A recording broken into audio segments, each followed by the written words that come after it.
பார்த்தீங்கன்னா இந்த பேக் பெயினோட சேர்த்து இந்த கால் குடைச்சல் இருக்குது பார்த்தீங்களா, அந்த டிஸ்க் ப்ராப்ளம், முதுகு ஜவ்வு ப்ராப்ளம் ஆரம்ப ஸ்டேஜில் வரும்னு சொல்கிறேன் பார்த்தீங்களா. அவங்களுக்கு வந்து ஃபஸ்ட்டு ஸ்டேஜ் செகண்ட் ஸ்டேஜ் ஆரம்ப நிலையில் இருக்கிறப்ப அதுக்கு அறுவை சிகிச்சை தேவையில்லை, ஃபிசியோதெரப்பி பண்ணி இந்த எக்ஸசைஸ் மட்டும் பண்ணணும் அப்படின்னு சொல்கிறப்ப இந்த இடுப்பு வலிக்கு உண்டான எக்ஸசைஸ்கள் நம்ம சொல்லிட்டோம். இப்போ இடுப்புலேருந்து கால் வழி அப்படி தொடைய கெண்டைக்கால் கால் மரத்து போன மாதிரி வரும் பார்த்தீங்கன்னா, அந்த மாதிரி பெயினுக்கு இந்த நரம்பு வந்து இப்படி வரும். ஸோ இந்த நரம்பை நம்ம ஸ்ட்ரெச் பண்ணி, இப்போ ஒரு சதை வலிக்குதுன்னா ஒரு ரிலாக்ஸ் பண்ணுறோம், பெயின் குறையுது.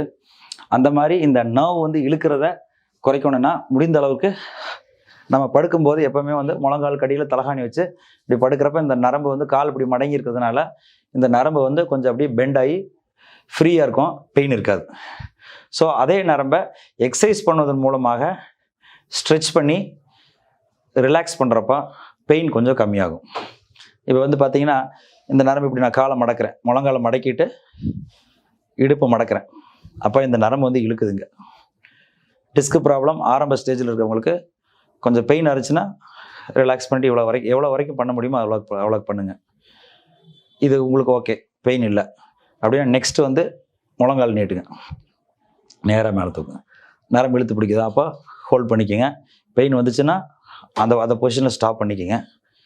ஒரு 5 செகண்ட் ஹோல்ட் பண்ணிவிட்டு தென் அப்படியே ஆப்போசிட்டில் ஃப்ளெக்ஸ் பண்ணிக்கோங்க, கால் நீட்டிக்கங்க. தென் எகெயின் ரிப்பீட் பண்ணுங்க. அதையும் இது வரைக்கும் பெயின் இல்லை, தென் கால் நீட்டுறப்ப பெயின் வருது, இப்போ இதோட ஸ்டாப் பண்ணிக்கங்க.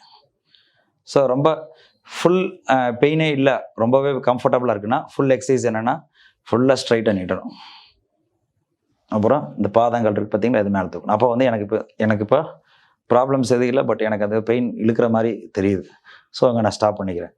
ஸோ ரொம்ப கம்ஃபர்டபுளாக இருந்தால் ஹிப்பை பெண்ட் பண்ணிவிட்டு நீஸை ஸ்ட்ரைட் பண்ணிவிட்டு ஃபுட்டை வந்து மேலே தூக்கினீங்கன்னா இது ஃபுல்லாக இழுக்க ஆரம்பிக்கும். இது வந்து சயாட்டிக் ஸ்ட்ரெச் அப்படின்னு நம்ம சொல்கிறோம்.